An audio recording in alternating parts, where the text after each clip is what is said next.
Hi there, and welcome to Module 1, Lesson 5. This is your final lesson in the module, so this is the last step before you're ready to submit your website to Mrs. Kearns. Today we'll be creating a reading response blog page. So we're going to be setting up the blog. We're going to be putting in our first entry as well. So you do want to make sure that you have written a proper reading response, and here are the directions below.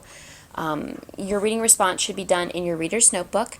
It should have been about 4 to 6 sentences, so a nice sized paragraph, in which you explain your thoughts, feelings, wonders, questions, connections, basically anything that you're thinking that is related to the reading that we've done in class. Like I said, the rough draft goes in your reader's notebook, needs to be checked over before you add it to your blog. You can type your response, or you can record it and then embed it using a tool that we will discuss. If you choose to speak your responses, you're still required to write out what you're going to say prior to recording it. So you do want to make sure that even if you're choosing to speak, you can't just kind of wing it. You have to have a script written down so that you know exactly what you're going to say. And then we need to make sure that we have a picture of the book included in our post, and we link that to Amazon. I'm going to scroll down here to the checklist. Like we did in lesson number 4, there's lots of things, minor things that we're going to be doing as we go, so I want to check back to this frequently to make sure that I've included everything that I need to include. So we need to go to Weebly, log in, and then click Edit, and get ready to begin working. Now, one thing that I do want to say though is when we first set up our websites, we did create a reading response page. However, we're going to be deleting that page and creating a new page, still called Reading Response, but we're going to make it a blog page. I should have had you do that right from the start, but I didn't want to confuse you with the reading blog that we've already done that you're going to be using for independent reading. This blog that we're creating today is specifically for when we read a picture book out loud in class, or we read an article in class, or if we're reading parts of a novel in class, and I ask you to respond to it in your reader's notebook. Then this is where you're going to blog about it. You're going to do that here in your reading response blog. So might seem a little confusing at first. However, once we get into the swing of things, you know, you'll get the hang of it. Okay. So what we're going to do is we are going to go to our Weebly site. We're going to go up to Pages. All right, and see, we already have a reading response page created. So what we're going to do is we're going to click on that page. We're going to delete that page. Yes, we want to delete that page. Now we want to click Add a Page, and we're going to go to the second one where it says Blog Page. Click that. You can leave it where it is right here, or if you want to move it back up to where it was before, that's fine. But I'm just going to write or type in Reading Response Blog. Okay, and then I'm going to hit Save and Edit, and this is going to take us to that page. And we're going to get ready to work. Alright, so let's go back to our direction sheet and see what we need to do next. Alright, so we're going to add author information on the right side, and this is the same thing that we did for our reading blog for your independent books, your novels that you're finishing. You already had to add author information, and you can go ahead and just copy and paste that information right onto this site. So I'll show you what I mean right now. So let's go back to our Weebly site. So this section right here for author, we're going to go ahead and we'll just copy what we did for our reading blog. So go to your reading blog page. We will just copy this. Whoops, maybe. Highlight it, right click it, copy, scroll back up, go to your reading response blog, and you are just going to paste that information in. Okay, no need to have to rewrite anything. If you want to add different information about yourself, you definitely can. But for now, that should be perfect. Let's go back to our direction sheet. Okay, now we're going to get ready to create our first post.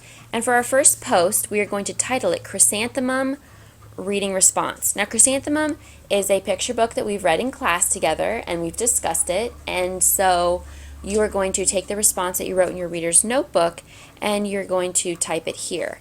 Chrysanthemum is also a very difficult word to spell. I will admit that for myself, I have to use spell check to get this one right. So if you want to make life a little easier for yourself, you can just copy this chrysanthemum reading response. So just do right click and copy and then just paste that in. We're going to hit new post and then we will right click again, hit paste. Up, there we go. And now we don't have to worry about trying to spell chrysanthemum. Okay, excellent. So we have that. Let's go back to our Module 1 page. All right, we're going to add a text box and an image box because we are going to be adding a image of the picture book Chrysanthemum and linking that image to Amazon. Okay, so we've got a couple of steps that we're going to do here first. Now, let's say that you have gotten started on this reading response, but class is over or it's time to go to basketball practice.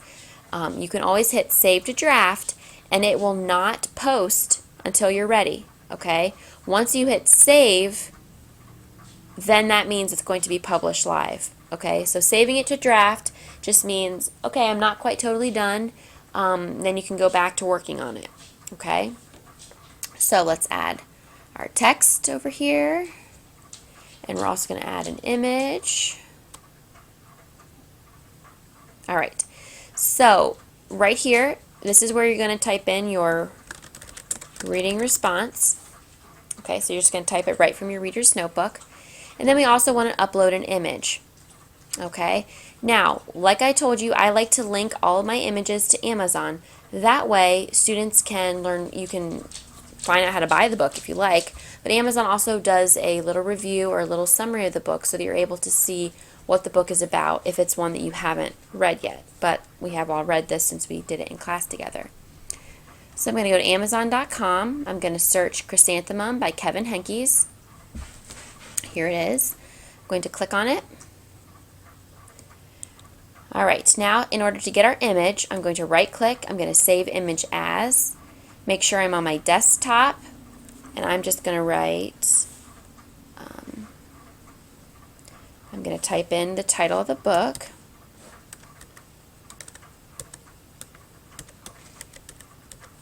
so that I know what the picture is. I'm going to hit save. Alright, and then I'm also, before I leave this Amazon page, I'm going to click on the link. I'm going to copy it. This way I can link my photograph so that people can come right to this section here if they want to buy this book. Back to Weebly. Click on the upload your image. Upload a photo from your computer. Here is the chrysanthemum. I'm going to click on that. Okay, and we're almost done. I'm going to click on the picture. And I'm going to go to link. I'm going to paste the Amazon link. And again, I'm going to click open in a new window because it's going to take them to Amazon. And if someone still wants to work on my website or look at my website, I don't want them to have to, hit the back button when they're ready to come back to my website. Okay, so it's going to open Amazon in a new window so that if people are done looking at the book, they can close out of it and still have my website available. Hit save. All right, so we have that done. Our picture is now linked to Amazon. We have a picture here.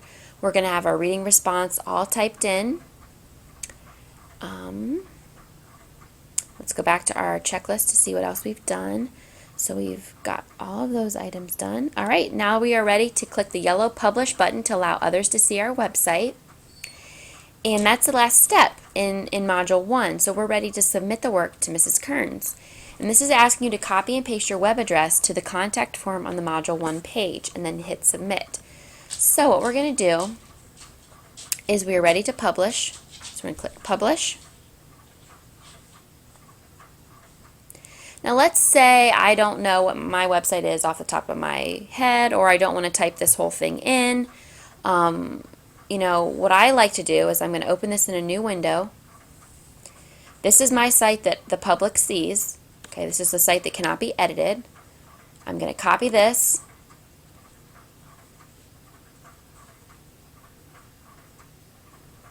All right.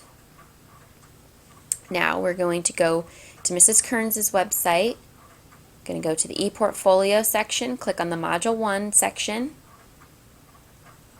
This is a spot where you have found all of your lessons so far. Okay?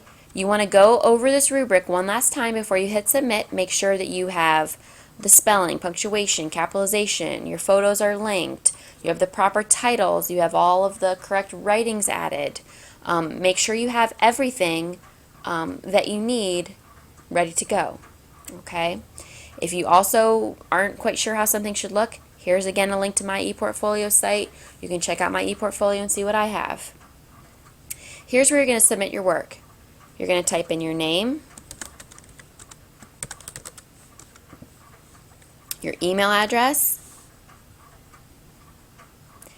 and then in the comment section you can say, you can leave me a message if you want. Hi, Mrs. Kearns. Here is my website. And then you're just going to paste in your website.